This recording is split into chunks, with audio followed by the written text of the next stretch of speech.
When you find yourself stuck, frozen, tired, broken, you can't take another step, you gotta think back to everybody before you. I think about World War I, World War II, the Great Depression, Vietnam. People I know that are missing arms, legs. I know folks that had to cut their own fingers off. We've seen movies where someone had to cut his arm off to get to safety. Like, you need some reference point that is just much, much worse than where you are. And then it puts it in perspective, and you take another 5 steps, and another 5 steps after that, right? Because when you're having that pity party in your head, and you can't move forward, there's 5 million people that have it worse than you. There's 50 million people that have it worse than you. So stop complaining, take a few steps forward, and remember, you have 8 days left in you.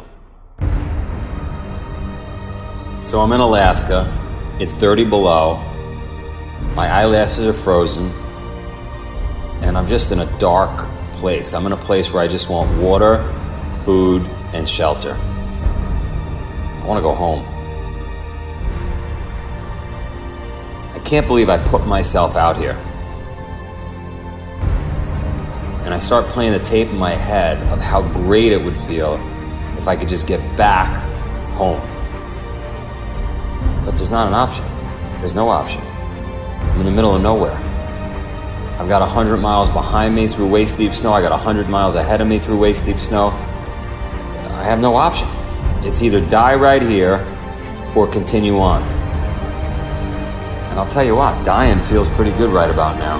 I mean, it sounds ridiculous as you listen to this, but if I go back to that moment, if I go back to any moment where you're broken, mentally, physically, you can't take another step, you're in pain, you're frozen.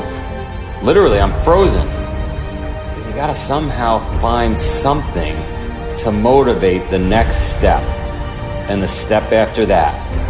And if I could just make it, to that snowdrift over there, and then I'll figure out what to do after that.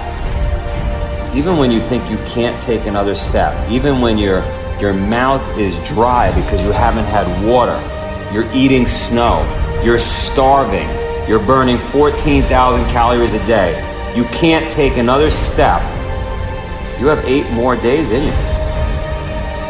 And somehow I mustered up enough strength to go 100 yards ahead, and 100 yards after that, and another 100 yards, and 8 days later, I got to the finish line.